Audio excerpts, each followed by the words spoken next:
Coronavirus has touched all of our lives in one way or another. For Father Joseph Dutan, this pandemic hits especially hard since he lost both his father and his mentor to this virus. He joins us now from his parish, St. Brigid in Bushwick, Brooklyn, to talk more about that. And Father Dutan, your mentor in the priesthood was Father Jorge Ortiz-Garay, the first U.S. priest to pass away because of COVID.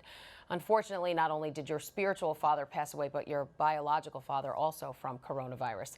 How did you cope with such insurmountable loss? With the grace and the hope of God, and by the prayers of the community, and also with the prayers of the family and friends. That's what really got me through in these hard moments.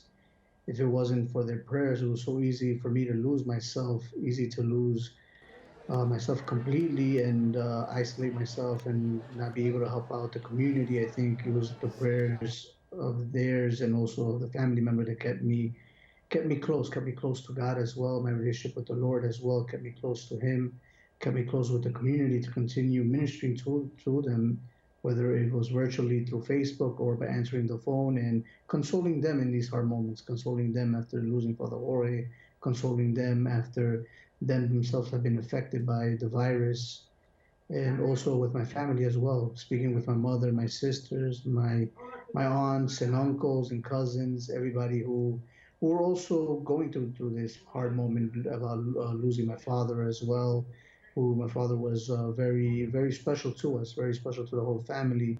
Now, you're a young priest ordained just 2 years ago, and you mentioned a little bit about this. In that span, you've had this loss and are ministering during a pandemic to a parish also facing the loss of loved ones, being jobless, in some cases being undocumented.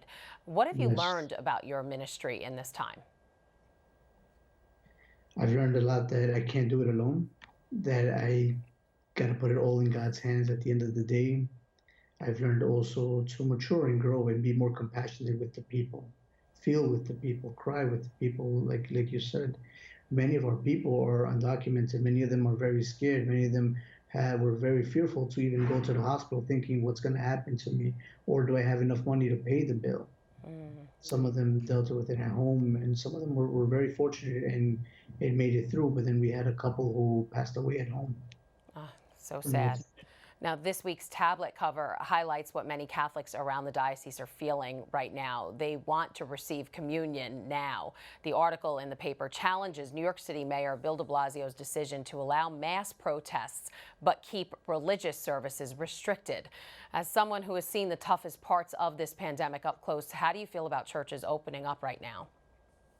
I think right now we could open up. I mean, today we actually started our opening. We opened up today, and it was very beautiful to see the people come in. But you could still see that there is some fear in their eyes. You can still see that there is still an uncertainty, whether it's still around or it is safe to come outside. I mean, from a church, they used to fill up 1,000, 300, 400, even 500 on solemnities, the church, and now you see about 90 people coming that came in today. We were only for 3 hours, but you see that there is still some fear in their eyes, that they're scared, not knowing what's going to happen. What are they saying to you? What are the parishioners saying about how they feel about coming back to church? Well, they're very eager. They want to come in. They want to come into the church. They want to spend a moment with the Lord. But at the same time, they're very thankful for the precautions that we took, for the proper measures that we took in getting everything that we needed, the proper distancing, and they're also very good to us. They're very supportive. They've been with us from the beginning. They've been walking with us from the start, and like I always tell them and remind them, we started this journey together, and we're going to get through this together. Absolutely. All right, Father Dutan of St. Brigid's, thanks so much for joining us, and good luck with your reopening. Thank you very much, and God bless you all. Take care.